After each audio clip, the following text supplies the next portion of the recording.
మరొకసారి చదువుదాం. మీతో కూడా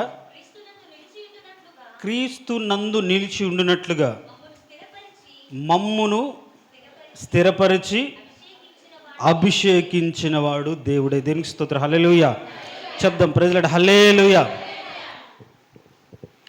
క్రీస్తు నందు ఉండునట్లుగా అనే మాటను మీరు పట్టుకోవాలి. మరొకసారి నేను చదువుతాను. మీతో కూడా క్రీస్తు నందు నిలిచి ఉండునట్లుగా మమ్మును స్థిరపరిచి అభిషేకించిన వాడు దేవుడే. దేవుడు ఈ వాక్యము ద్వారా మనతో మాట్లాడును గాక. చెప్దాం. రెండు చేతులు దేవునికి స్తోత్రం చెప్తాం. హల్లెలూయా హల్లెలూయా. గత కొంతకాలంగా నా మాటలు, నా ఆలోచన అంతా కూడా లోక సంబంధమైన ఆలోచన కాకుండా ఆత్మ సంబంధమైన ఆలోచనల్లో దేవుడు నన్ను నింపుతున్నాడు. దేవునికి స్తోత్రం. హల్లెలూయా. అంటే దేవుని ఎరిగిన వారు, దేవుణ్ణి తెలుసుకున్నవారు, క్రీస్తును ధరించిన వారు, క్రీస్తు యొక్క జీవం కలిగినటువంటి వారు ఏ విధంగా బ్రతకాలో అది మాత్రమే చెప్పమని దేవుడు నన్ను ప్రేరేపిస్తున్నారు. కారణం ఏమిటి అంటే, మనం క్రీస్తు కోసం బ్రతకకుండా, క్రీస్తు సత్యాన్ని ఎరగకుండా మనం బ్రతకడం వల్ల ఉపయోగం లేదు. ఆ భక్తి వ్యర్థం. మనం చేసే భక్తి ఈ లోకము మట్టుకైతే, అంటే ఇక్కడ బ్రతకడానికి, ఇక్కడ తినడానికి, జీవించడానికి, బాగుపడడానికి, ఇల్లు కట్టుకోవడానికి, సుఖంగా బ్రతకడానికి మాత్రం భక్తి అయితే, బైబిల్ వాళ్ళ గురించి ఏముంటుందంటే, వారికంటే దౌర్భాగ్యులు ఎవరు లేరు అంటుంది. కాబట్టి మనం ఈ లోకంలో ఉండడానికి కాదు. ఒకవేళ అలాంటి ఆలోచన ఉంటే దయచేసి మార్చుకోండి. నా ప్రార్థన ద్వారా నా కుటుంబం, నేను ఇక్కడ స్థిరంగా ఉండలేము, ఇది మనది కాదు. క్రీస్తు నందు మనం ఉండాలి. క్రీస్తు నందు ఉండునట్లుగా క్రీస్తును మనం ధరించుకున్నాం బాప్తిసము ద్వారా. అందుకని క్రీస్తులోనికి బాప్తిసం పొందిన మీరు క్రీస్తును ధరించుకున్నారు అంటారు. దేవునికి స్తోత్రం. హల్లెలూయా. మరి క్రీస్తును ధరించుకున్నవారు క్రీస్తు లాగా బ్రతకాలి, క్రీస్తు మనస్తత్వాన్ని ఎరిగి బ్రతకాలి, క్రీస్తులాగా ఒక మాదిరి కలిగి ఈ లోకంలో జీవించాలి, క్రీస్తు కోసమే బ్రతకాలి. ఈ లోకంలో ఉన్న దేనిని కూడా ఆశించకుండా, ఆశపడకుండా, కోరుకోకుండా, దాని మీద వ్యామోహం పెంచుకోకుండా, కావాలని ఆశ కొందరికి దినదినం పెరిగిపోతుంది, అలాంటిది లేకుండా ఉన్నదాని మట్టుకు తృప్తి పడుతూ చాలు, ఏది ఇస్తే అది, లేని దానికోసం ఆరాటపడకుండా ఉన్నదానితో తృప్తిపడి, దేవుడు ఇస్తే స్వీకరించడం, ఇస్తే కలిగి ఉందని సంతోషపడ్డం, అంతకు మించి ఈ లోకంలో నేను నా కోసం గొప్ప ఘనత ఇది అని అనిపించుకోవాలనే ఆలోచన వదులుకొని, ఎప్పుడు వదులుకుంటాం? మీరు మార్కాపురం వెళ్ళారనుకోండి, అది మీ ఊరు కాదు, ఉండడానికి ఇల్లు లేదు, ఎవరు మిమ్మల్ని ఉంచుకోరు, ఎవరు రానివ్వరు. మీ ఇల్లు ఎక్కడ ఉందో మీకు తెలుసు, ఖమ్మంలో ఉంది. కాబట్టి ఏం చేస్తారు? సాయంత్రానికల్లా మళ్ళీ మీ ఇంటికి వస్తారు. ఎట్టి పరిస్థితి. కారణం ఏంటి? మీకు తెలుసు ఇది మా ఊరు కాదు, ఏదో ఒక పని మీద వచ్చాను, తర్వాత నేను ఇంటికి వెళ్తాను. సో క్రైస్తవుడు కూడా ఈ ఆలోచన ఉండాలి. పరదేశులము అని ఆలోచన కలిగినప్పుడు, ఈ లోకము ఇది ఒక పరదేశం, ఇక్కడ కొంతకాలం ఉండి మనల్ని మనం సిద్ధపరచుకొని క్రీస్తుల్లో ఉండడానికి మనల్ని మనం సిద్ధపరచుకునే ఒక జీవితం మాత్రమే అని తెలుసుకొని ఉండాలి. అలా ఉన్నవాళ్ళు మాత్రమే కాస్త బుద్ధి కలిగి, జాగ్రత్త కలిగి సత్యంలో నిలబడడానికి ఆశపడతారు. అలా కాదు, లోక సంబంధమైన ఆలోచన ఎవరికైతే ఉంటుందో, సాతాను కలిగించే భ్రమ చేత ఎవరైతే నింపబడతారో, ఈ మత్తు ఎవరికైతే ఎక్కుతుందో, ఉన్న డబ్బును బట్టి, ఆస్తిని బట్టి, అంతస్తుని బట్టి, అధికారాన్ని బట్టి గొప్ప అనిపించుకోవాలని ఆలోచన ఎవరి జీవితాల్లో ఉందో, వారు క్రీస్తు యొక్క తత్వాన్ని, దేవునికి చిత్తాన్ని, దేవునికి ఉద్దేశాన్ని ఎరగకుండానే బ్రతుకుతూ ఉంటారు. కాబట్టి క్రీస్తులోకి బాప్తిసం పొందిన మనము, క్రీస్తును ధరించిన మనము క్రీస్తులోనే ఉండాలి. దేవునికి స్తోత్రం, హల్లెలూయ. ఎక్కడ ఉండాలి? క్రీస్తులోనే ఉండాలి. క్రీస్తులో ఉండడం అంటే క్రీస్తు మనస్తత్వాన్ని ఎరిగి, దేవునికి అడుగు జాడలు తెలుసుకొని, దేవునికి మనసును అర్థం చేసుకొని ఆయనలాగా మనము ఈ లోకంలో బ్రతకాలి. అయితే ఎవరు అలా ఉండగలుగుతారు? ఎవరు దేవుడు అలా ఉంచుతాడు? ఇన్ని సంవత్సరాల మన భక్తి జీవితంలో దేవునికి ఉద్దేశం, దేవునికి చిత్తం, దేవునికి తలంపు, ఆ నడిపింపు ఎరిగి బ్రతకగలిగిన స్థితి ఎంతవరకు ఎవరిలో ఉంది? ఎంత వయసు వచ్చినా వారి ఇష్టం, వారి కోరిక, వాళ్ళ ఆలోచన, వాళ్ళ ఆశ నెరవేర్చబడ్డానికి దేవుడే తప్ప ఆయన కోసం కాదు. అలా బ్రతకట్లేదు కూడా. అలాంటి స్థితిలోకి రాలేకపోతున్నారు. అలాంటి అభివృద్ధి క్రైస్తవ జీవితంలో ఉండట్లేదు. దేవుని కోసం బ్రతకాలని తపన, కోరిక చాలామందికి చచ్చిపోయింది. కానీ ఆయన మాత్రం పెట్టుకొని అన్నీ జరిగించుకోవాలి. దేవుణ్ణి కలిగి ఉన్నామనే పేరు మాత్రం ఒక ట్యాగ్ వేసుకొని బ్రతకాలి, ఆ తలంపు అయితే ఉంటుంది. కాదు, కరెక్ట్ కాదు. క్రీస్తు నందు ఉండులాగున, క్రీస్తులోకి వచ్చిన మనము క్రీస్తులోనే ఉండాలి, క్రీస్తు నందు ఉండాలి, క్రీస్తు చూపించిన మార్గంలో నడవాలి. ఆయన ఉద్దేశించిన ఉద్దేశాన్ని మన జీవితంలో నెరవేర్చాలి. ఆయన కోరుకున్న కోరికలేంటో ఎరిగి ఆయన తృప్తిపరచాలి, సంతోషపరచాలి. ఆయన చిత్తాన్ని నెరవేర్చడమే మనకు ప్రాణాధ్యేయంగా మనం బ్రతకాలి. అది క్రీస్తునందున్న వారి యొక్క లక్షణాలు జనరల్గా చేసి చెప్పుకుంటున్నాను. అయితే అలా ఉండడానికి, అలా ఉండాలి అంటే ఎవరైతే అభిషేకించబడతారో పరిశుద్ధాత్మ చేత వారు మాత్రమే క్రీస్తులో ఉంటారు. దేవునికి స్తోత్రం, హల్లెలూయ. వారు మాత్రమే క్రీస్తు యొక్క మనస్తత్వాన్ని ఎరిగి బ్రతుకుతారు. వారి యొక్క వ్యక్తిగత జీవితంలో దేవునికి ఆలోచన, దేవునికి ఉద్దేశం, దేవునికి చిత్తం ఎరిగి ఆయన సంతోషపరచడానికి, ఆయన్ను ఘనపరచడానికి, ఆయన్ని ఈ లోకంలో తెలపడానికి బ్రతుకుతుంది. ఆయన బట్టి గొప్పలుగా నేను అని చెప్పుకోవడానికి బ్రతకరు. అంటే మనం ఏం చేస్తున్నామంటే, అదేదో సామెత ఉందే, చెట్టు పేరు అమ్ముకొని కాయలు అమ్ముకునే రకం. క్రైస్తవులము, క్రీస్తు బిడ్డలు అనుకొని మన పనులు జరిగించుకోవడానికి, మెప్పులు మర్యాదలు పొందుకుంటాం. కానీ క్రీస్తు లాగా బ్రతకము, క్రీస్తును తెలుసుకో. ఏంటి ఏంటి క్రీస్తు అంటే ఏం తెలియదు. ఆయన ఉద్దేశం ఏంటనే చెప్పలేరు. ఆయన చిత్తం ఏంటి నీ పట్ల అంటే చెప్పలేరు. నువ్వు ఏ విధంగా బ్రతకడానికి నిర్ణయించుకున్నావో చెప్పలేవు. క్రీస్తు నిన్ను ఏ విధంగా బ్రతకమన్నాడో చెప్పు అంటే చెప్పలేరు. మరి ఏ విధంగా క్రీస్తు వారని చెప్పుకుంటాం? ఏదో పై 4 మాటలు తెలిసినంత మాత్రాన క్రీస్తు తత్వాన్ని ఎరిగిన వారికే ఈ లోకంలో బ్రతకడం కరెక్ట్ కానే కాదు. ఊరికే ఇవి చెప్పుకోవడానికి, పబ్బం గడుపుకోవడానికి, భక్తి పరులం అనిపించుకోవడానికి సరిపోతుంది. కానీ ఇప్పుడు జల్లెడ పట్టించే రోజుల్లో ఉంటున్నాం. భక్తి తెలిసిపోతుంది, హృదయంలో దేవుని యొక్క స్థానం తెలిసిపోతుంది, దేవుని పట్ల ఉన్న ఆశ తెలిసిపోతుంది, వారు ఎందుకు భక్తి చేస్తున్న నిరీక్షణ తెలిసిపోతుంది, అర్థమైపోతుంది. కొన్ని రోజుల్లో నేను చెప్పాల్సిన అవసరం లేదు, తేలిపోతారు.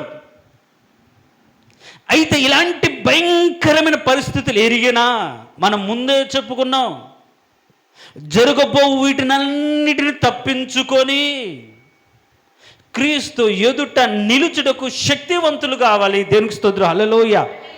తప్పించబడతావేమో ఒకవేళ, ఒకవేళ మన రాష్ట్రం మీదకి, మన ఊర్లో ఒకవేళ బాంబులు పడకపోవచ్చు, ఎక్కడో పడి కొందరు చావచ్చు, మన మాత్రం క్షేమంగా ఉండొచ్చు, ఒకవేళ యుద్ధం జయం రావచ్చేమో, కానీ తప్పించబడ్డామనే ఆలోచన మనకు ఉంటుంది. కానీ తప్పించబడిన వారు ఈ లోకంలో తప్పించుకుంటే కాదు, జరగబో వీటినన్నిటిని తప్పించుకోవాలి. తప్పించుకున్న వాళ్ళు క్రీస్తు ఎదుట నిలబడాలి. దేవునికి స్తోత్రం, హల్లెలూయా. క్రీస్తు ఎదుట మనం నిలబడాలి. క్రీస్తు ఎదుట నిలబడాలి అంటే మనం ఎక్కడుండాలంటే క్రీస్తు నందు ఉండాలి. క్రీస్తు నందు ఉంచేది ఏంటంటే ఆయన యొక్క పరిశుద్ధాత్మ యొక్క అభిషేకం మనల్ని క్రీస్తులోకి, క్రీస్తు యొక్క స్వరూపంలోకి మనల్ని నడిపిస్తుంది. దేవునికి స్తోత్రం, హల్లెలూయా. కాబట్టి ఈరోజు మన క్రీస్తు నందు ఉండడానికి ఆయన మనల్ని అభిషేకించాడు. మరి ఆ అభిషేకం మన బ్రతుకులో ఉందా? ఆ అభిషేకము చేత నడిపించబడుతున్నామా? అభిషేకము ద్వారా దేవుడు జరిగించే క్రియలేంటి? ఇలాంటి క్రియల్లో ఏ క్రియ అయినా దేవుడు నా జీవితంలో జరిగించాడా లేదా అని పరిశీలించుకొని ఆ అభిషేకం పొందడానికి ఈరోజు మనం ప్రయాసపడాలి. దేవునికి స్తోత్రం, హల్లెలూయా. అర్థమవుతుంది నా మాటలు? క్రీస్తు నందు ఉండడానికి అభిషేకము ప్రాధాన్యం. అందుకనే మనము ఉపవాస ప్రార్థనలకు పెట్టిన టైటిల్ ఏంటంటే పరిశుద్ధాత్మ అభిషేక ఆశీర్వాద ప్రార్థన కూడికలను పెట్టుకున్నాం. పరిశుద్ధాత్మ ద్వారా మాత్రమే అభివృద్ధి, ఆశీర్వాదం కలుగుతుంది. సత్యం మన జీవితాలు ఎరగాలి. ప్రియుడా, నీ ఆత్మ వర్ధిల్లుచున్న ప్రకారం నువ్వు అన్ని విషయంలో సుఖముగా, సౌఖ్యంగా నువ్వు వర్ధిల్లాలనేది సత్యం. సో క్రైస్తవుడు ఏ విధంగా వర్ధిల్లుతాడు అంటే ఆత్మ వర్ధిల్లిన ప్రకారం. ఇప్పుడు ఆత్మ వర్ధిల్లాలి అంటే ఆత్మ చేత అభిషేకించబడాలి. అభిషేకించబడకుండా ఆత్మ పొందిన వారు లేరు. కానీ దేవుడు చివరి దినాల్లో మనుషులందరి మీద తన ఆత్మను కుమ్మరిస్తున్నాడు. దేవునికి స్తోత్రం, హల్లెలూయా. దేవునికి స్తోత్రం, హల్లెలూయా. కాబట్టి ఈరోజు ఆ అభిషేకం ప్రతి ఒక్కరూ పొందడానికి సిద్ధపడాలి. అందుకనే మీ ఇల్లు, మీ సంసారం, మీ బిడ్డలు, గొడవ, గోత్రం పక్కన పెట్టి క్రీస్తు నందు నిలబడడానికి అభిషేకమే ప్రాధాన్యం. కాబట్టి ఈరోజు ఆయన ఎదుట ఇక మీదటైనా రానున్న దినాల్లో క్రీస్తు నందు నిలుచుటకు ఈ రాత్రి, ఈ పూట మనం ఏం చేయాలంటే దేవునికి అభిషేకాన్ని పొందాలి. దేవునికి స్తోత్రం, హల్లెలూయా. చూడండి ఒక మాట, యోహాను రాసిన మొదటి పత్రిక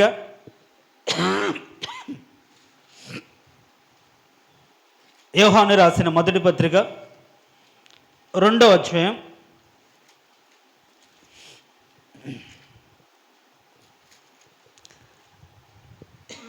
18వ వచనం.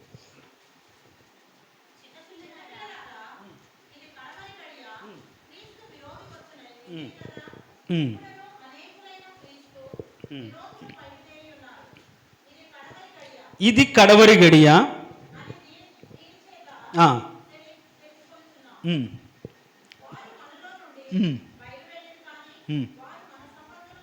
కారు. మన సంబంధులైతే మనతో కూడా నిలిచియుందురు. అయితే వారందరూ మన సంబంధులు కారని ప్రత్యక్షపరచబడుటకు వారు బయలువెళ్ళిరి. అయితే మీరు పరిశుద్ధుని వలన అభిషేకం పొందిన వారు గనుక సమస్తమును ఎరుగుదురు. దేవునికి స్తోత్రం, హల్లెలూయా. పరిశుద్ధాత్మ అభిషేకం ఎందుకు పొందుకోవాలి? చివరి దినాల్లో బైబిల్ తేటపరుస్తుంది, ప్రత్యక్షపరుస్తుంది. చివరి దినాల్లో, కడవరి గడియల్లో క్రీస్తు విరోధులు బయలుదేరుతారు అని చెప్పబడి, అంటే యేసు క్రీస్తుకు విరోధంగా, క్రీస్తు మార్గంలో నడవకుండా, క్రీస్తు సత్యాన్ని తెలుసుకోకుండా, క్రీస్తు మార్గంలో నడవకుండా దాన్ని కాస్త ఫ్రీ చేసి ఇలా అయినా నడవచ్చు, అలా అయినా నడవచ్చు, సత్యాన్ని వాళ్ళ సొంత ఆలోచన చొప్పున నడిపిస్తూ మనల్ని పక్కతో పంపిస్తుంటారు. ఇప్పుడు లోకంలో చాలా రకమైన బోధలు వచ్చాయి. తల్లి బోధ అనేది ఒకటి. ఆల్రెడీ మరియమ్మ తల్లిని పూజించే వాళ్ళు, ఆరాధించే వాళ్ళు ఉన్నారు. అలా కాకుండా మళ్ళీ తల్లి బోధ. బెన్హిన్ అనే ఒక వ్యక్తి తానే దేవునిగా ప్రకటించుకొని ఆయన బోధ, తర్వాత యెహోవా సాక్షులనే బోధ, తర్వాత చివరి దినాల్లో ఇట్లా రకరకాలైన బోధలు క్రీస్తును ఎరగకుండా, క్రీస్తు సత్యాన్ని తెలుసుకోకుండా, ఆయన పునరుద్ధానపు బలాన్ని ఎరిగి ఆయన కోసం సిద్ధపరచబడకుండా లోక సంబంధంగా ఏదో క్రీస్తుని కలిగి బ్రతుకుతే చాలన్నట్టు బోధలు, అనేకమైన బోధలు బయలుదేరాయి. చివరి దినాల్లో రకరకాలైన మనస్తత్వం కలిగిన వారు ఉన్నారు. మీరు కానీ తీతుకు రాసిన పత్రిక చూడండి, ఎలాంటి బోధలు బయలుదేరాయి అంటే, ఒక మాట అపోస్తలుడైన పౌలు తీతుకు రాసిన పత్రిక 1వ అధ్యాయం 10వ వచనం, అనేకులు విశేషంగా సున్నతి సంబంధులను, అవిధేయులను, వదరుబోతులు, మోసపుచ్చువారునైనా వారి నోళ్ళు మోయింపవలను. అట్టి వారు ఏం చేస్తున్నారు? ఉపదేశింపకూడ వాటిని దుర్లాభము కొరకు ఉపదేశించుచు కుటుంబములను పాడు చేయుచున్నారు. ఏంట ఈరోజు బోధ కూడా వాళ్ళకు సొంత బోధ అయిపోయింది. దేవునికి చిత్తం కాదు, దేవుడు గణపరచబడట్లేదు, దేవునికి చిత్తం తెలియజేయబడట్లేదు. రక్షణ, మారు మనసు, పరిశుద్ధత, నీతి అనేది వాళ్ళ మాటలో ఉండట్లేదు. అంటే పరలోకం వెళ్ళడానికి మార్గం ఒకటే, పరిశుద్ధత అనేది. ఆ పరిశుద్ధతను కాపాడుకునే బాధ ఉండట్లేదు. కష్టంలో ఉన్నావా, బాధలో ఉన్నావా, దిగులు పడుతున్నావా, దేవుడు నిన్ను ఓదారుస్తాడు, దేవుడు నీ బాధలు తీరుస్తాడు, అభివృద్ధి చేస్తాడు. నువ్వు ఇలా చేస్తే, ఇలా వస్తే, నా మందిరానికి వస్తే అలా జరిగింది, ఇలా జరిగిందని ఈ లోక సంబంధమైనటువంటి మాయోపాయముల చేత వారిను క్రీస్తులో ఉండవలసినటువంటి సత్యములో నుండి బయటికి లాగేస్తున్నారు. ఏం చేస్తున్నారు? డ్రమ్ములు నూనెలు అమ్మేవాళ్ళు, ఖర్చుపులు అమ్మేవాళ్ళు, రకరకాల వ్యాపార సంస్థలుగా ఈరోజు క్రైస్తవ్యం మారిపోయింది. వారు గణపరచబడుతున్నారు, కానీ క్రీస్తు గణపరచబడట్లేదు. పలాని దైవ సేవకుడు అనే కీర్తి ఉంది, కానీ వారు బోధిస్తున్నా, వాళ్ళు ప్రకటిస్తున్నా, వారు ఆరాధిస్తున్న దేవుని వాళ్ళు గణపరచట్లేదు. దుర్లాభము కొరకు ఈరోజు చాలామంది ఏం చేస్తున్నారంటే, క్రీస్తులోకి ఉండకుండా వాళ్ళ ఇష్టానుసారంగా మార్చేస్తున్నారు. దుర్లాభం అంటే దురుద్దేశంతో వాళ్ళ లాభం కోసం మనుషులు మభ్యపెట్టే బోధ ఎక్కువ జరుగుతుంది. అందుకని చివరి గడియ ఎట్లా చెప్పుకుంటామంటే, మనల్లో నుండి ఎక్కడి నుంచో కాదు, వాళ్ళు మనల్లో నుండి బయలు వెళ్ళి క్రీస్తుకి విరోధంగా దుర్లాభము కొరకు సొంత అంటే ఉపదేశింపకూడని వాటిని ఉపదేశిస్తూ, అది కరెక్ట్ కాదు, ఆ విధానం కరెక్ట్ కాదు, ఆ పద్ధతి కరెక్ట్ కాదు, అది దేవుడు ఉద్దేశించింది కాదు, దేవుడు కోరుకున్నది కాదు, కానీ దానినే వారి యొక్క లాభం కోసం దాన్ని బోధించేవాళ్ళు పెరిగిపోతున్నప్పుడు మనం ఏం అర్థం చేసుకోవాలి? ఇది కడవరి గడియ. క్రీస్తు సత్యాన్ని, క్రీస్తు మార్గాన్ని, నీతి మార్గాన్ని తెలియకుండా, చెప్పకుండా, దుర్లాభం కోసం మభ్యపెట్టి మాయ చేసి, స్వస్థతలు చేసి, ఈ మధ్య కూడా పేర్లు పిలిచే వాళ్ళని ఎలా పిలుస్తారో కూడా ఒక వ్యక్తి తేట తెలియజేశాడు. ముందుగానే చాలామంది వస్తే వాళ్ళ మధ్యలో ఉండి ఎక్కడి నుంచి వచ్చారక్క, ఎక్కడి నుంచి వచ్చారని అంటే పలాని ఊరు అంటే ఏ ఊరు, ఏం పేరు అంటే పేరు చెప్తే పాస్టర్ గారికి వాట్సాప్ పెడతాడు. పాస్టర్ గారి ఫోన్ ఇక్కడ ఉంటుంది, పలాని వారు ఇలాంటి సమస్యతో వచ్చారని పాస్టర్ గారి ఇక్కడ నుంచి చెప్తారు. అబ్బా, వాళ్ళు ఏమనుకుంటారంటే, నేను తెలియదు, ఈరోజు ఫస్ట్ రోజు వచ్చాను, కానీ పాస్టర్ గారికి అర్థమైపోయింది, పాస్టర్ గారు దైవాంశ సంభూతుడు, పాస్టర్ గారికి దేవుడు తెలియజేశాడని మభ్యపడి మాయపోయిన చేత మోసపరచబడి వాళ్ళని వెంబడిస్తున్నారు. చూడండి అంత దారుణం జరిగిపోతుంది. వచ్చిన వాళ్ళ కష్ట సుఖాలను వాళ్ళ వ్యక్తుల ద్వారా తెలుసుకొని పాస్టర్ గారికి దేవుడు బయలుపరిచినట్లుగా వారే చెప్పి ఇంకెందుకంటే ఎవరి దగ్గరికి వెళ్తే మన బాధలన్నీ చెప్పించుకుంటారు. మనం కూడా చాలా బ్లాస్ట్, ఎవరైనా ఏంటమ్మా నీ బాధ అంటే చాలు, దైవసేకుడు అంటే చాలా ఏం చేస్తాం, ఉన్నది లేనిది చెప్పొచ్చా చెప్పకూడదు అన్నీ చెప్పేస్తాం. చెప్పిన తర్వాత ఆయనకు మనిషిన తారీఖు కాస్త ఆలోచన ఉంటుంది ఎవరికైనా సరే, దాన్ని బట్టి ఏదో ఒక మాట చీకట్లకు బాణం వేస్తాడు, ఆ బాణం గుచ్చుకుంటుంది. అబ్బా, ఈ సేవకుడు అన్నీ చెప్పాడు, నా గురించి ఇంత ఆలోచన కలిగాడు, ఇలా చెప్పాడని మభ్యపెట్టి కన్నీరు కార్చి ప్రార్థన చేసి ఎదురు చూసి కట్టబడాలి, వాళ్ళు నిలబడాలని ఎదురు చూసి సంఘాన్ని వదిలిపెట్టి ఆయన చెప్పాడు, ఆయన ప్రవచించాడు, ఆయన స్వస్థపరిచాడు, ఆయన నాకు ఈ విధంగా చెప్పాడు. మీరు చెప్పిన మాటలు బట్టి మీకు చెప్పడం ఏమైనా గొప్పనా? లోకల్ ఎవరైనా చెప్తారు, మనం చెప్పట్లేదా? ఎవరైనా బాధలు ఉన్న వాళ్ళ దగ్గరికి వెళ్ళి చెప్పుకున్నప్పుడు అలా కాదు, ఇలా ఉండండి, ఇలా ఉండండి, ఓదార్పు మాటలు. దుర్లాభము కోసం ఈరోజు బయలుదేరేటటువంటి మనస్తత్వం కలిగిన వ్యక్తులు ఉన్నారు. అర్థం చేసుకోవాలి. సత్యమైన సువార్త ప్రకటించబడకుండా అసత్యాన్ని అక్రమంగా వారి స్వబుద్ధి కోసం లేకపోతే స్వలాభం కోసం వాళ్ళు బోధిస్తున్నారంటే వాళ్ళు క్రీస్తు విరోధి.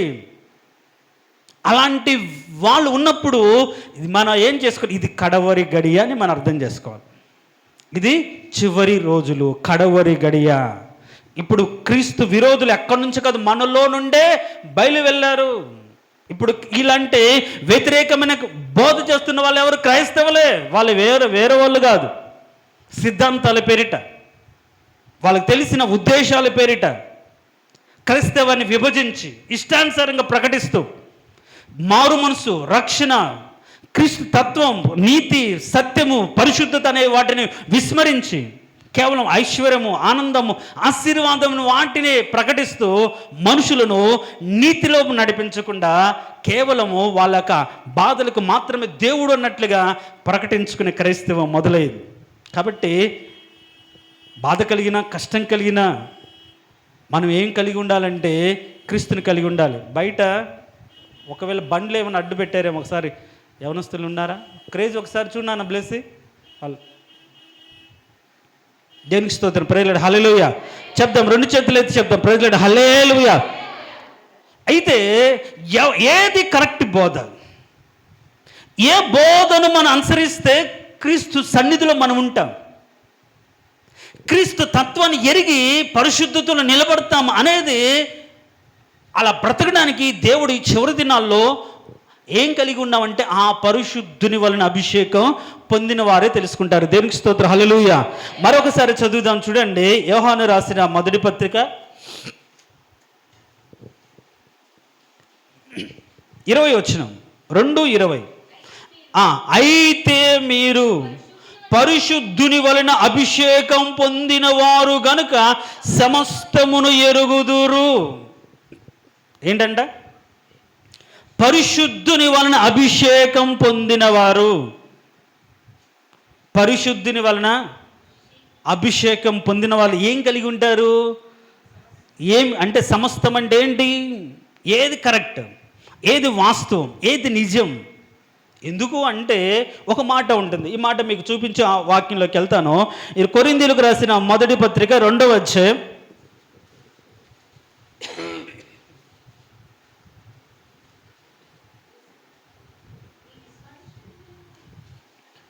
2:14.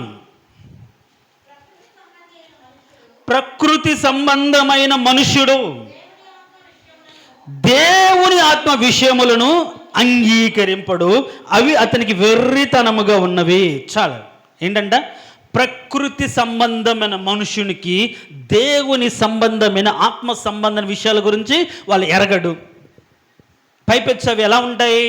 వెర్రితనంగా ఉంటాయి.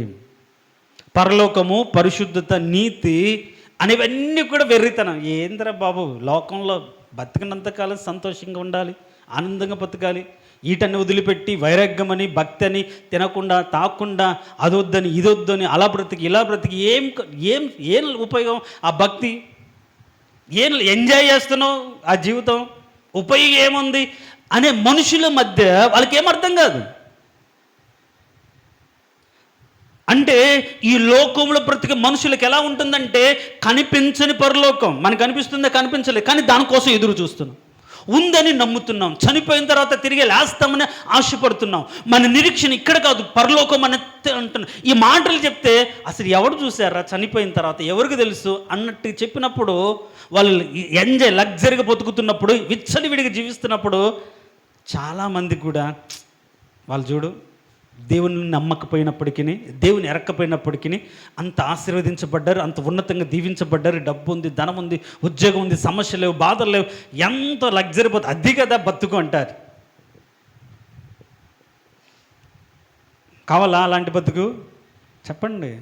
చాలామంది కోరుకున్నట్లుగా నిజమే కదా, బతకాలి కదా.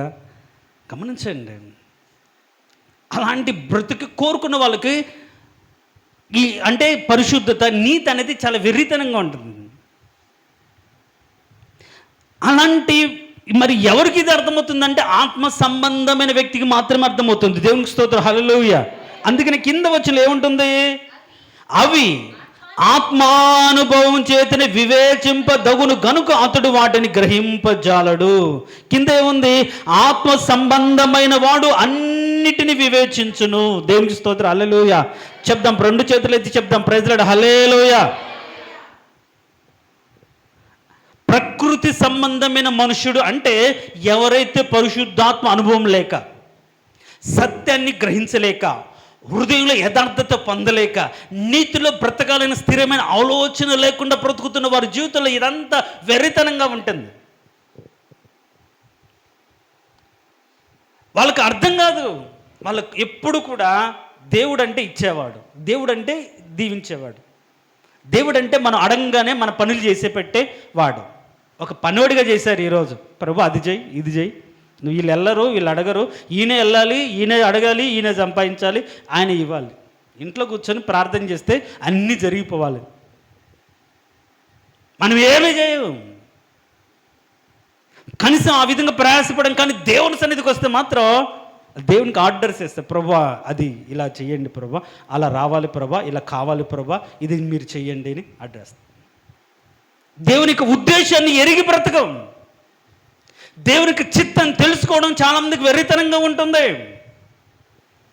అందుకనే ఎవరైతే పరిశుద్ధాత్మ చేత నింపబడి అభిషేకించబడతారో అభిషేకం వాళ్ళ బ్రతుకులు నిలబడితే ఆత్మ సంబంధమైన సంగతులు వివేచిస్తారు తప్ప, లేకపోతే ఇవన్నీ కూడా వెర్రితనంగా ఉంటాయి. నేను చెప్పే మాటలంతా కూడా అది దాన్ని కాదనుకోవాలి. అందుకని బైబిల్లో పెళ్ళైన వాడు పెళ్ళి కానట్టుగా బ్రతకాలి, అవన్నీ ఉన్నవాడు ఏమీ లేనట్టుగా బతకాలి. ఎవరికి సాధ్యం? అనుభవించకుండా చూస్తూ కూడా వదులుకొని ఉండగలిగే మనసు రావాలి. వాటి యందు మనసు ఉంచుకోకూడదు, కోరుకోకూడదు, ఆలోచన రాకూడదు. దాన్నేమో కొందరేమో పైత్యం అంటారు, కొందరేమో అదేమో ఏదో అంటారు, మన పెద్దల మాట చాదస్తం అంటారు. మరీ చాదస్తులాగా ఉన్నారంట. అదే వాస్తవం. మరి ఆ విధంగా బ్రతకడం క్రైస్తవం కాదు, వీటి కోసం ఆరాటపడడం క్రైస్తవం కాదు. అందుకనే ఆత్మ సంబంధమైన సంగతులు ఏంటి? ఆత్మ సంబంధమైన సంగతులు దేవుడు ఆత్మ అని అక్కడ రాయబడింది. అంటే ఆత్మ అంటే దేవుని సంబంధమైన సంగతులు, అది ఆత్మ చేతనే వివేచింపదగును అని రాయబడింది.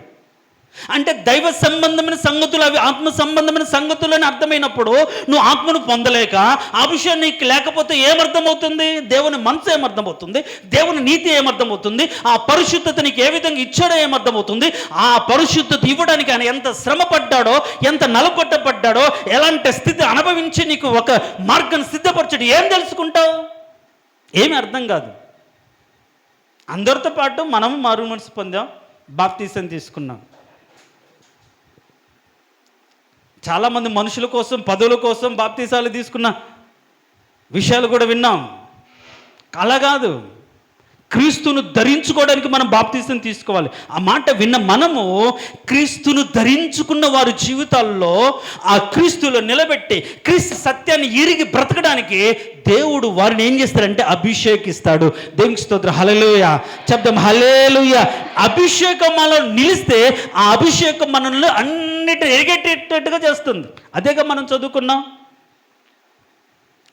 పరిశుద్ధుని వలన మీరు అభిషేకం పొందిన వారు గనుక మీరు అన్నిటిని ఎరుగుదరు. ఏమి తెలుసుకొని ఈరోజు సిద్ధపడ్డాను అన్న రాకడ కోసం.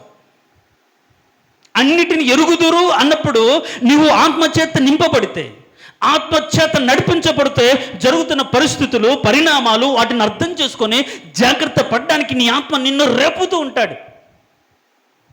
నీ ఆలోచన విధానం మారిపోతూ ఉంటుంది.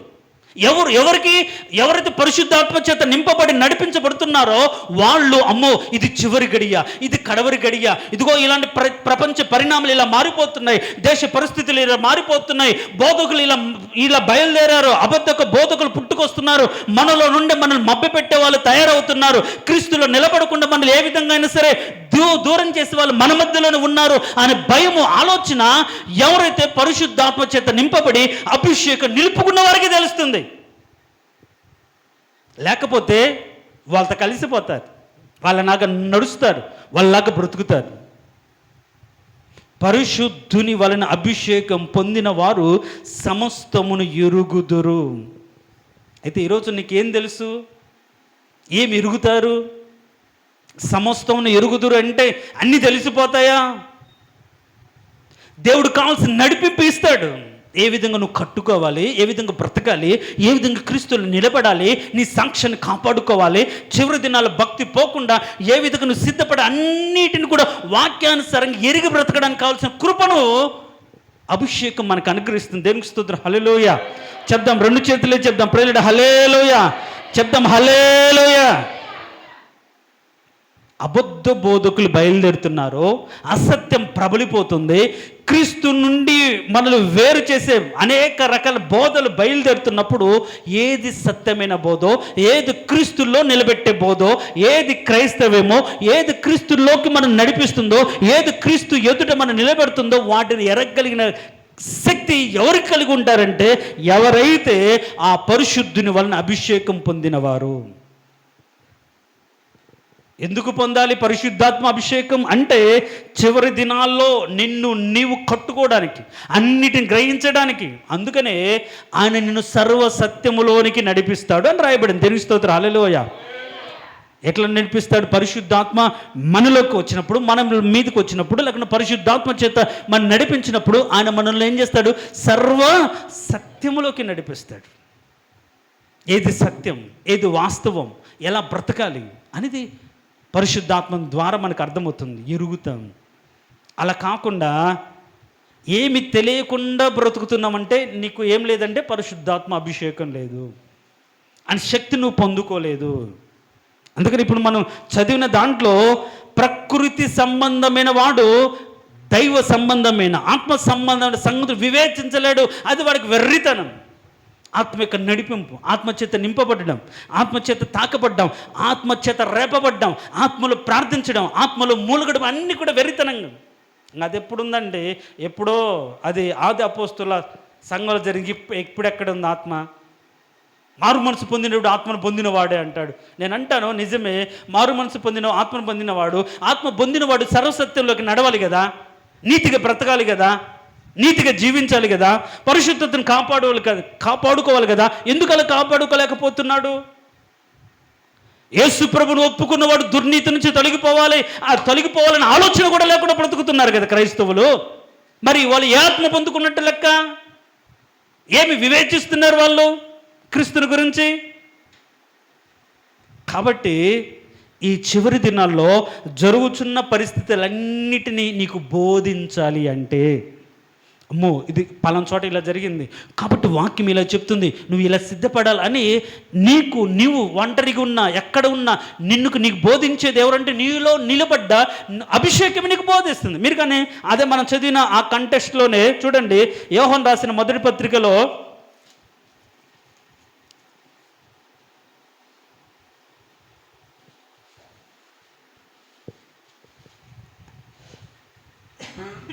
2:27 అనుకుంటాను చూడండి.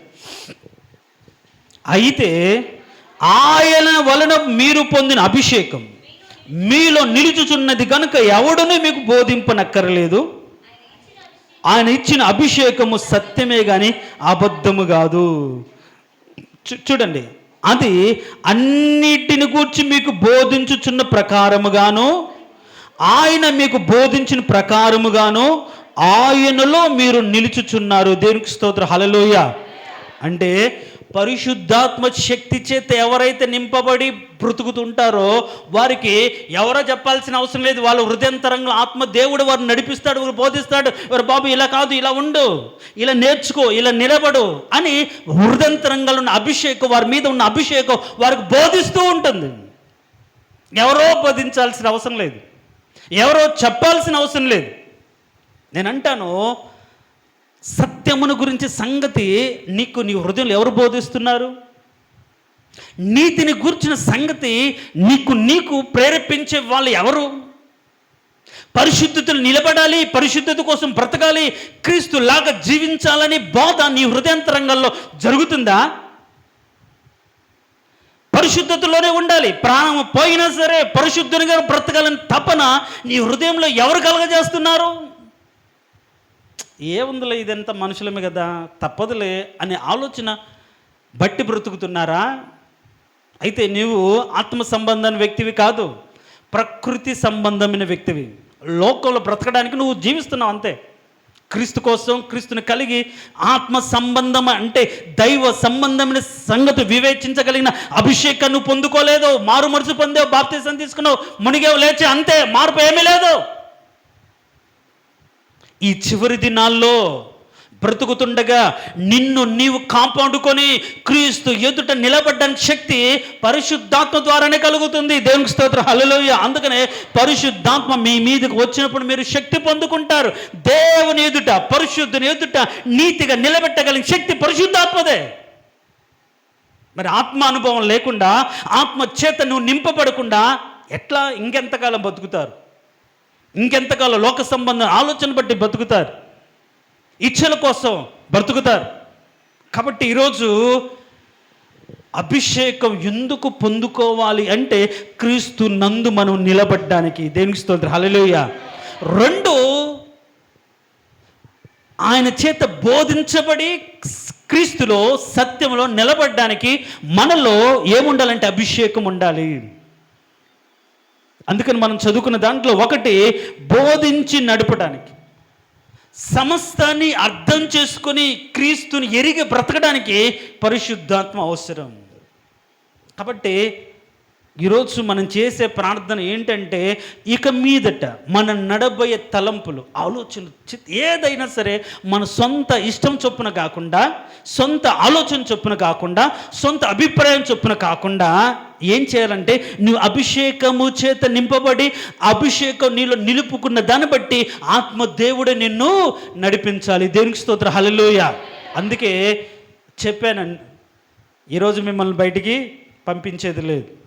ఎవరు పొందుకున్నారో, ఎవరు ఆత్మచేత తాకబడ్డారో, తాకబడని ఆశతో ఎదురు చూస్తున్నారో, ఆత్మశక్తి చేత నింపబడాలని కోరికతో ఉన్నారో, ప్రార్థన చేస్తే అర్థమైపోతుంది. ప్రార్థనలో ఉన్నప్పుడు అర్థమైపోతుంది. ఆ తపన, ఆరాటం, ఆశ అర్థమైపోతుంది. కానీ వెర్రితనంగా అనుకున్న వాళ్ళు, ఇదేంటో అనుకున్న వాళ్ళు మాత్రం మార్నింగ్ కూర్చొని, కాము కూర్చొని, వాళ్ళు ఏం చేస్తున్నారు, వీళ్ళు ఏం చేస్తున్నారు, వాళ్ళు ఎట్లా ప్రార్థన చేస్తున్నారు, వీళ్ళు ఎట్లా ప్రార్థన చేస్తున్నారు, వాళ్ళు ఎట్లా భాషలతో మాట్లాడుతున్నారు, వాళ్ళు ఏం చేస్తున్నారు, వాళ్ళు ఎలా ఎగురుతున్నారు, వాళ్ళు ఎట్లా ఉన్నారని చూస్తూ ఉంటారు. పరిశుద్ధాత్మ అభిషేకం పొందితే ఆయన మనకు సమస్తాన్ని ఎరిగి బ్రతకడానికి కృపణిస్తాడు, ఆయన మనకు బోధిస్తాడు. కాబట్టి ఈ చివరి దినాల్లో నీవు వ్యక్తిగతంగా బ్రతుకుతున్నప్పుడు నీ రక్షణను కాపాడుకొని క్రీస్తు నందు నిలిచడానికి నీకేం కావాలంటే ఆత్మాభిషేకం కావాలి. దేవునికి స్తోత్రం, హల్లెలూయా. చెప్దాం, హల్లెలూయా. ఆ అభిషేకం ఉంటేనే దేవుడు వాడుకుంటాడు. అభిషేకం ఉంటేనే దేవుడు తన పనికి నియమించుకుంటాడు. పోయిన ఆల్ నైట్ ప్రేయర్లో కూడా చెప్పాను, అభిషేకం పొందిన వారు దేవుడు ఏ విధంగా వాడుకుంటారు, ఎందుకు వాడుకుంటాడు. దేవుడు వాడుకోవాలన్నా సరే ఆ వ్యక్తిని అభిషేకిస్తాడు. ఫర్ ఎగ్జాంపుల్, యాజకులుగా ఉండాలి అనుకున్నప్పుడు దేవుడు ఏం చేశాడు, వారిని ప్రతిష్టమైన వస్త్రాలు ధరింపజేసి అభిషేకించాడు. వాళ్ళు దేవునికి అభిషేకం పొందిన వారికి యాజకులు అయ్యారు. ప్రవక్తగా ఉండడానికి ఎలీషాను ఏం చేశాడు, అభిషేకించాడు.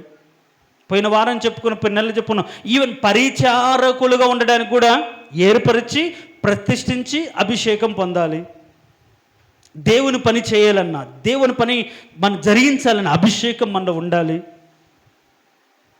దేవుని క్రియలు ఎరగాలి అన్న అభిషేకం మన బ్రతుకులోకి రావాలి. అంటే ఇవన్నీ కూడా ఒక వ్యక్తి పరిశుద్ధాత్మ అభిషేకం పొందితేనే అధికారిగా, రాజుగా దేవుడు నియమించుకుంటాడు. దేవుడు వారి ద్వారా తన క్రియలు జరిగించుకుంటాడు, తన పని చేయించుకుంటాడు. లేకపోతే ఎట్లా అర్థమవుతుందంటే ఆయన ఆత్మ సంబంధన వ్యక్తిగా మార్చబడితేనే ఆత్మ యొక్క ఆలోచన ఎరుగుతాడు. లేకపోతే అర్థం చేసుకోలేడు కదా, కుదరదు, సింక్ అవ్వదు. అసలు మన ఆలోచన వేరు, దేవుని చిత్తం వేరు. ప్రార్థన రాదు, ఏమీ రాదు, నోట మాట పెగలదు. కారణం ఏంటి? మనమేమో చెరి ఇచ్చలతో పెనవేయబడి ఆశపడి వాటి కోసం బ్రతుకుతుంటాం. ఆత్మ ఏమంటే వాటిని వదిలిపెట్టాలి, తీసివేయాలి, వదిలించుకోవాలి అన్నట్టుగా దేవుడు ప్రేరేపిస్తుంటాడు. కాబట్టి ఈరోజు ఆయన ఆత్మ అభిషేకం ద్వారా పొందితే మన జీవితంలో కలిగే ఒక 4 లక్షణాలు ఏంటో, 4 ఆధిక్యతలు ఏంటో ఊరిక చదువుకొని ప్రార్థన చేసుకుందాం. 1, ఇప్పుడు మనం పరిశుద్ధ అభిషేకం పొందితే అన్నిటిని ఎరుగుతాం. 2, ఆయన బోధించి నడుపుతాడు. 3, అదే ఎబ్రీలకు రాసిన పత్రిక 1వ అధ్యాయం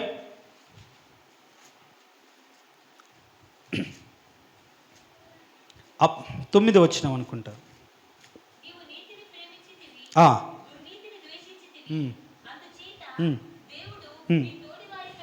నీ తోటి వారి కంటే నిన్ను హెచ్చించున్నట్లుగా ఆనంద తైలంతో అభిషేకించను. దేవునికి స్తోత్రం, హల్లెలూయా.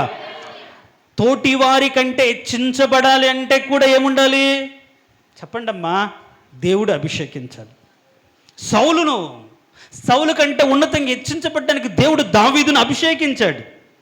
అంటే నువ్వు అభిషేకించబడితే దేవుని సంగతులు ఎరిగి బ్రతుకుతావు. దేవుడు నీకు బోధించి నిన్ను నడుపుతాడు. 2, 3, నీ తోటి వారి కంటే నిన్ను హెచ్చిస్తాడు. అన్ని విషయాల్లో నిన్ను హెచ్చిస్తాడు. తర్వాత 2వ అధ్యాయం యోహన్ రాసిన మొదటి పత్రిక 2వ అధ్యాయం 28వ వచనం చదవండి.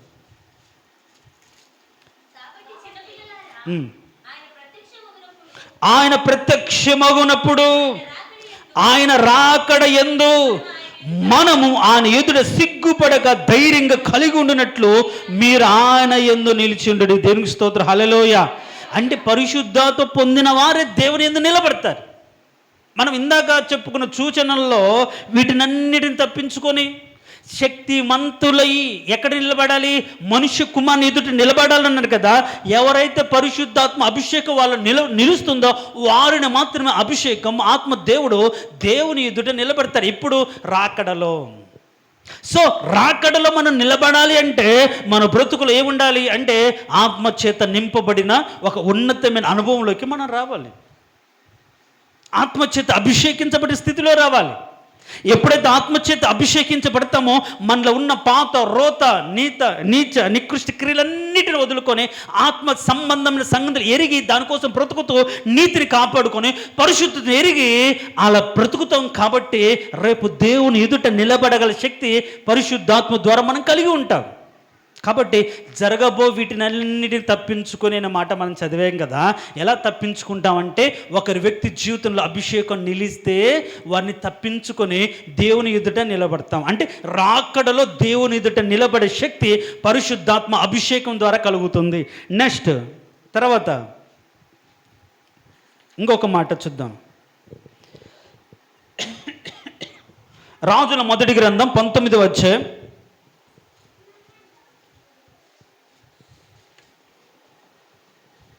19వ అధ్యాయం 16వ వచనం.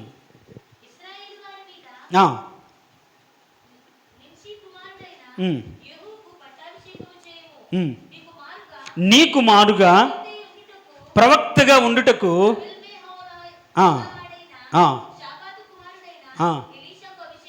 ఎలీషాకు అభిషేకము చేయము. దేవునికి స్తోత్రం, హల్లెలూయా. ప్రవక్తగా ఉండాలన్నా ఏముండాలి? అభిషేకం ఉండాలి. దేవుని యొక్క మాట ప్రకటించడానికి, దేవుని చిత్తాన్ని తెలియచేయడానికి. ఇప్పుడు ఏలీ తర్వాత ఎలీషాను ఏలీ అభిషేకించాడు కాబట్టి ఆయన తర్వాత ప్రవక్త అయ్యాడు.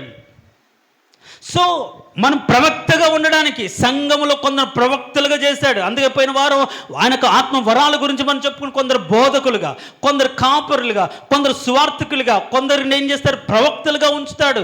సంఘంలో సంఘం యొక్క క్షేమాభివృద్ధి కోసం ఆత్మ సంబంధం వరాలను అపేక్షించే విషయంలో మనం ప్రవక్తలుగా మార్చబడి జరగబోయే విషయాల గురించి కావచ్చు, సంఘ క్షేమం గురించి ప్రవచించే వారిగా ఉండడానికి కూడా ఆత్మ సంబంధమైన అభిషేకం వారికి ఉండాలి. ఆత్మచేత అభిషేకించబడిన వారినే ప్రవక్తలుగా ఉంచుతాడు. తర్వాత ఇంకొక మాట, నిర్గమకాండము 29వ అధ్యాయం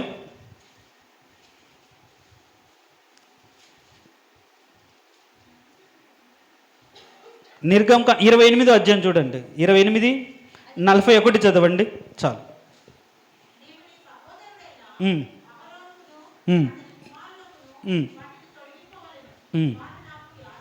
వారు నాకు యాజకులగునట్లుగా, చాలు, వారికి అభిషేకము చేసి, దేవునికి స్తోత్రం, హల్లెలూయా. దేవుని పని చేయాలన్న వారి మీదకి ఏముండాలి, అభిషేకం ఉండాలి. అభిషేకం లేకుండా యాజకత్వం చేస్తే అది ఉపయోగం ఉండదు. దేవుని నడిపింపగలిగిన మాటలు వాళ్ళ హృదయాంతరం నుంచి రావు. దేవుని ఆత్మచేత నింపబడినప్పుడే దేవుడి హృదయాంతరంగాలను సత్యాన్ని ప్రజలకు చెప్తారు. కాబట్టి యాజకులుగా ఉండడానికి కూడా ఏముండాలి, అభిషేకం ఉండాలి. అంత మాత్రం కాదు, లోక సంబంధంగా రాజులుగా, అధిపతులుగా ఉండడానికి కూడా దేవునికి అభిషేకం ఉండాలి. చూడండి, ఆ మాట చూసుకొని మనం ప్రార్థన చేసుకుందాం. సమూయేలు మొదటి గ్రంథం 10వ అధ్యాయం 1వ వచనం. తైలపు బుడ్డి పట్టుకొని అతని ముద్దు పెట్టుకొని, యెహోవా నిన్ను అభిషేకించి తన స్వాస్థ్యము మీద, చాలు, ఏం చేశాడు, అధికారిగా.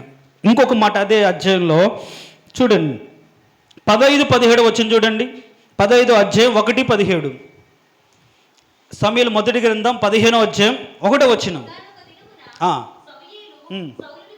సౌలుని పిలిపించి తన జనుల మీద రాజుగా అభిషేకించాడు. దేవునికి స్తోత్రం, హల్లెలూయా. చూడండి, ఒక అధికారిగా, తన ప్రజలకు అధికారిగా ఉండడానికి, రాజుగా ఉండడానికి దేవుడు అభిషేకం లేకుండా ఎవరు వాడబడలేదు. అభిషేకం లేకుండా వాడబడితే ఆ పరిచర్య, ఆ మాటలు వ్యర్థమే. ఏవో 4 పిట్టకథలు చెప్పి, 4 మాటలు చదివి, లోకంలో తెలిసిన జ్ఞానం బట్టి 4 మాటలు చెప్తారు తప్ప, అభిషేకం ఉంటేనే దేవుని హృదయాన్ని ఇరిగి ఆ మాటలు చెప్పగలుగుతారు. కాబట్టి యాజకులుగా ఉండడానికి అభిషేకం అవసరము, రాజులుగా, అధికారులుగా ఉండడానికి అభిషేకం అవసరము, ప్రవక్తలుగా ఉండడానికి అభిషేకం అవసరము, దేవుని పని జరిగించడానికి అభిషేకం అవసరము. సో దేవుని గురించి తెలుసుకోవడానికి అభిషేకం అవసరము, క్రీస్తులో నిలిచి ఉండడానికి అభిషేకం అవసరం. కాబట్టి అభిషేకం లేకుండా ఏమీ లేదు. మరి అభిషేకించబడకుండా క్రీస్తు సంఘంలో ఉంటే ఏమి ఉపయోగం? క్రీస్తు నందు ఉండుటకు అభిషేకించిన వాడు ఆయన అన్నాడు కదా. క్రీస్తు నందు, క్రీస్తు సంఘం, ఆయన రక్తము ద్వారా స్వరక్తం ఇచ్చి సంపాదించుకున్న సంఘంలో ఆయన అభిషేకం లేకుండా ఉంటే ఏం లాభం? కాబట్టి ఈరోజు ఈ చివరి దినాల్లో మనుషులందరి మీద తన ఆత్మను కుమ్మరించి అభిషేకించి తన్ను రకరకాలుగా వాడుకొని బోధించి నడిపించే దేవుణ్ణి ఎరిగి కలిగి బ్రతుకుతున్న ఈ చివరి దినాల్లో ఆయన లేకుండా, ఆయన ఎరిగి లేకుండా, ఆయన పొంది లేకుండా, ఆయన ధరించుకోకుండా నువ్వు విశ్వాసిగా, క్రైస్తవుడిగా ఉండడం వల్ల ఉపయోగం లేనే లేదు. కాబట్టి చివరి దినాల్లో మన యొద్దకు పంపబడిన ఆత్మచేత నింపబడి నడిపించబడే విధంగా పరిశుద్ధుని వలన పొందిన అభిషేకం మనలో నిలవబడాలి. దేవునికి స్తోత్రం, హల్లెలూయా. అభిషేకం కోసం ఈరోజు మనం ఆరాటపడాలి. ఆ అభిషేకం పొందిన వారిని కొందరు ప్రవక్తలుగా దేవుడు మారుస్తాడు, కొందరు అధిపతులుగా కొందరు చేస్తాడు, కొందరు రాజులు కొందరు చేస్తాడు, కొందరినేమో యాజకులుగా చేస్తాడు, కొందరు తన పనికి నియమించుకుంటాడు, కొందరు బోధకులుగా మారుస్తాడు, కొందరు ఆత్మ వరముల చేత నింపి తన పనిని జరిగిస్తాడు. ఇవన్నీ క్రియలన్నీ కూడా పరిశుద్ధాత్మ అభిషేకం ద్వారా జరుగుతున్నప్పుడు, అభిషేకం లేకుండా క్రీస్తులో ఉంటే ఉపయోగం ఏముంటుంది? ఈ అభిషేకం లేదు కాబట్టే ఎవరు దేనికి ఉపయోగపడట్లేదు, తెలుసుకోవట్లేదు దేవునికి కార్యాలు, దేవుని ఆలోచన. కాబట్టి ఈ ఒక్క పూట అన్ని వదిలిపెట్టి ఆయన సన్నిధిలో నిలుచుటకు, క్రీస్తులో నిలబడుటకు అభిషేకం ఉండాలి. అన్నిటి ఎరిగి చివరి దినాల బ్రతుకుడుకు అభిషేకం ఉండాలి. ఆయన చేత బోధించబడి ఆయన సత్యాన్ని ఎరుగు బ్రతకడానికి అభిషేకం ఉండాలి. అంత మాత్రం కాకుండా ప్రవక్తలుగా నియమించబడ్డానికి అభిషేకం ఉండాలి. యాజకులకు నియమించబడ్డానికి అభిషేకం ఉండాలి. ఏ పనైనా మనం చేయాలి అంటే అభిషేకించబడకుండా దేవుడు ఎవరిని వాడుకోలేదు. కాబట్టి ఈరోజు నువ్వు అభిషేకించబడితే రానున్న దినాల్లో క్రీస్తునందు ఉంటావు. క్రీస్తు బోధిస్తాడు, అన్నిటి నీకు ఎరుగునట్లుగా చేస్తాడు, నిన్నే ఒక ప్రవక్తగా మారుస్తాడు. స్త్రీలైతే ప్రవక్తినిగా మారుస్తాడు. ఆత్మ కృపావరాలతో నింపుతాడు. సంఘ క్షేమాభివృద్ధి కోసం నేను ఒక సాధనంగా వాడుకుంటాడు. ఈ క్రియలన్నీ కూడా నువ్వు యాజకుడిగా ఉండాలన్నా, బోధకుడిగా మార్చబడాలన్నా అభిషేకం లేకుండా ఏ క్రియ దేవుడు జరిగించుకోడు. ఇంత క్రియ పరిశుద్ధాత్మ ద్వారా జరుగుతూ ఉంటే ఆ ఆత్మ లేకుండా విశ్వాసిగా సంఘంలో చలామణి అయితే ఏం లాభం? కాబట్టి ఈరోజు మనమందరం ఏం పొందాలి? అభిషేకం పొందాలి. మనమందరం ఏం పొందుకోవాలి? ఆత్మాభిషేకం పొందుకుంటేనే ఈ ధన్యతలు, ఈ క్రియలన్నీ మన జీవితాల్లో జరుగుతాయి. ఆత్మ సంబంధమైన, దైవ సంబంధమైన సంగతులు వివేచించగలుగుతాం. లేకపోతే మన బాధ, మన కష్టం, మన పిల్లలు ఇంకిటే తప్ప ఇంకేది ఉండదు. దేవుడు, పరలోకము, నిత్యత్వము, సత్యము ఉండవు. ఇవన్నీ మనకు అసలు నచ్చవు కూడా. ముందు నా కుటుంబం బాగుంటే కదయా నేను దేవుని దగ్గర రావడానికి. నువ్వు బాగున్నా బాగులేనా దేవుని దగ్గర రావాలి. బాగుంటేనే దేవుడా లేకుంటే కాదా అన్నట్టు భక్తి వదిలిపెట్టాలి. ఏమి లేకపోయినా నాకు దేవుడు అన్నట్టుగా భక్తిలోకి రావాలి. అందుకనే విశ్వాసం ద్వారా పొందుకున్న వాళ్ళు ఉన్నారు, పోగొట్టుకున్న వాళ్ళు ఉన్నారు. కాబట్టి ఒకవేళ దేవుడు నిన్ను పోగొట్టుకునే వారిగా ఉంచాడేమో, ఆ యొక్క జాబితాలో చేర్చాడేమో. అందుకనే నువ్వు విశ్వాసమైన మొదలుకొని అన్నీ పోతూనే ఉంటాయి, ఏది ఉండదు. కొందరు యాతనలు పెట్టబడి అని రాయబడింది. దేన్ని బట్టి? విశ్వాసంను బట్టి. పొందనొల్లక అంటే నెమ్మది పొందనొల్లకి యాతన పెట్టబడ్డారు, రంపములతో కోయబడ్డారు, అంటే అడవుల్లో తిరిగారు, గుహాలు లేకుండా బ్రతికారు. ఇది ఎవరిని? విశ్వాసాన్ని బట్టే. అలాంటి స్థితి ఉందేమో, అది దేవుని చిత్తమేమో, అది ఎవరికి తెలుస్తుంది? ఆత్మను కలిగి ఉంటే ఆత్మ ద్వారా వివేచిస్తారు. లేకపోతే దేవుని నమ్ముకున్న తర అన్ని కష్టాలే, అన్ని బాధలే, అన్ని నష్టాలే. నేను అడిగాను, ప్రభువా ఏంటి పరిశుద్ధాత్మ ద్వారా నేను నింపబడితే ఏంటి లాభం అంటే, నువ్వు అరణ్యంలోకి వెళ్తావు, శోధించబడతావు, శ్రమలు వస్తాయి, బాధలు వస్తాయి, వీటిని బట్టి నీ మీద ఆత్మ ఉందని నాకు అర్థమవుతుంది అంటారు. దేవుని స్తోత్రం, హల్లెలూయా. అంతేనా బైబిల్లో ఉంది? అగ్ని వంటి మహాశ్రమలు మీకు సంభవిస్తున్న దాన్ని బట్టి మీరు బాధపడాల్సిన అవసరం లేదు, ఆత్మ మీ మీద ఉన్నదని ఎరిగి సంతోషపడ్డా ఉంటాడు. దేవునికి స్తోత్రం, హల్లెలూయా. శబ్దం ప్రేరుడు, హల్లెలూయా. మీకు తెలుసా ఈరోజు దాదాపు 6 మోషన్స్ అయ్యింది. ఎండకి వెళ్ళొచ్చేటప్పుడు నీరసం, అంటే షుగర్ డౌన్ అయింది. ఏదో గబగబా తిని పడుకున్నాం. మళ్ళీ 3:30కి లేసి వెళ్ళాం. నీరసంగా ఉంది, దగ్గు వస్తుంది. కానీ నాశ ఏంటంటే ఇది కాదు కదా, శరీరం ఏముంది, ఒక దగ్గుతో ఉంది. అంతేగాని నాకు బాగలేదండి, నాకు నీరసంగా ఉంది, ఈరోజు ఒక 5 నిమిషాలు ప్రార్థన చేసుకెళ్దామంటే మీరే ఉంటారు, సరే 5 నిమిషాలు కూడా అవసరం లేదే, 1 నిమిషాలు ముగించండి వెళ్దాం అంటారు. దీనికి స్తోత్రం, హల్లెలూయా. అంతే కదా? కాదు కదా, శరీరం గురించి ఆలోచన ఉండకూడదు. ఆశ హృదయంలో ఉంటే శరీరాన్ని అణిచి ఆయన నడిపిస్తాడు. అది దైవదాసుడు ద్వారా మనం ఎన్నోసార్లు చూస్తాం. ఎన్నోసార్లు ఆయన పడిపోతున్నట్టుగా నీరసంగా లేచి నిలబడితే మాత్రం దేవుని ఆత్మచేత నింపి ఉత్సాహపరిచేవాడు. దేవునికి స్తోత్రం, హల్లెలూయా. కాబట్టి ఈరోజు ఆత్మాభిషేకం చివరి దినాలు ఎంత అవసరమో, ఎంత ఉండాలో మీరు అర్థం చేసుకొని ఇక మీదటైనా లోక సంబంధమైన ఆలోచనలు పక్కన పెట్టి దైవ సంబంధమైన ఆలోచనలకు వచ్చే విధంగా నీ బ్రతుకును మార్చుకోవడానికి నువ్వేం చేయాలంటే పరిశుద్ధాత్మ చేత అనుభవంలోకి రావడానికి ఈరోజు కనిపెట్టి నువ్వు ప్రార్థన చేయాలి. దేవునికి స్తోత్రం, హల్లెలూయా. ఎవరు నిద్రపోవడానికి లేదు, కొనకడానికి లేదు. నేను కళ్ళు తెరిసే ఉంటారు. పాస్టర్ ఎలా పేరెట్టి పిలుస్తాను, ఇందాక చెప్తా అనుకున్నాను కానీ పెద్దలు కదా పాపం ఆరోగ్యం సహకరించకపోయినా కూర్చున్నారు, వాళ్ళ పేరు చెప్పడం భావ్యం కాదని చెప్పట్లేదు. కూర్చోవడమే గ్రేట్. కాబట్టి ఆశతో చూడండి, దేవుడు బలపరుస్తాడు. దేవుని సన్నిధిలో ఆశతో కనిపెట్టండి, దేవుడు ఆ శక్తిని ఇస్తాడు. కాబట్టి ఈరోజు ఆత్మచేత నింపబడాలి. కారణం ఏంటంటే ఆయన మనకు ఒకటి ఈ చెప్పండి, ఆత్మచేత అభిషేకం మనలో ఉంటే నింపుకుంటే ఏంటి ప్రయోజనాలు అంటే, ఒకటి సమస్తమును ఎరుగుతాము, తెలుసుకుంటామని అర్థం. రెండు, పరిశుద్ధాత్మ అభిషేకం ఉంటే ఆయన మనకు బోధిస్తాడు. రెండు, తర్వాత రాకడలో ఆయన ఎదుట నిలుపుతాడు. మూడు, తర్వాత ఆయన రాకడ ఆలస్యమై ఆయన పని జరిగించిన విషయంలో కొందరిని యాజకులుగా మార్చుకుంటాడు. నాలుగు, కొందరిని ప్రవక్తలుగా మార్చుకుంటాడు. ఐదు, కొందరిని రాజులుగా, అధికారులుగా, లోక సంబంధం కొన్ని పనులు ఆయన సంబంధం పనులు జరిగించడానికి వాడుకుంటాడు. ఇవన్నీ కూడా అభిషేకము ద్వారానే జరుగుతాయి. మరి ఏమీ లేకుండా ఏమీ పొందుకోలేము, నువ్వు అభిషేకించబడిన దాన్ని బట్టి. కాబట్టి ఈ చివరి మాట చదువుకొని మనం ప్రార్థన చేసుకుందాం. చూడండి, తర్వాత ప్రార్థన చేసేటప్పుడు కూడా ఈ మాట మనం చదివిస్తాను. యోహాను రాసిన చివరి పత్రిక, 3వ పత్రిక,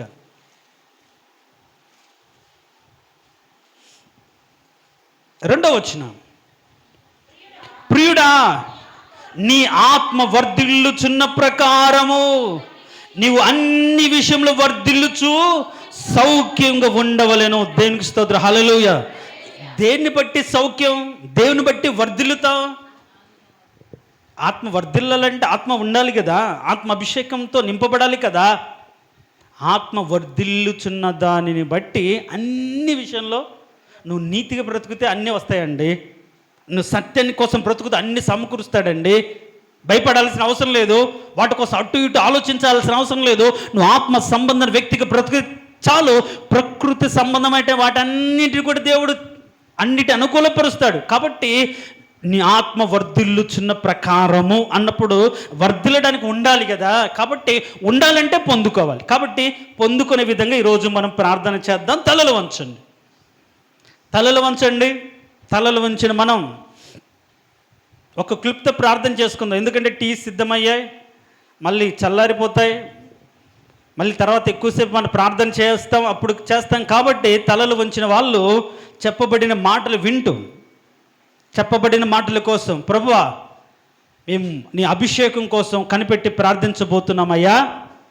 ప్రతి ఒక్కరి మీద అంత్య దినముల మనుషులందరి మీద నీ ఆత్మను కుమ్మరిస్తానన్నావు. మా సంఘము మీద ఈరోజు నీ ఆత్మతో చింపబడి మేము ఈరోజు నీ శక్తిని పొందుకోవాలని ఆశతో ఒక క్లుప్త ప్రార్థన ఒకరు చేయండి. ప్రార్థన చేసుకుందాం.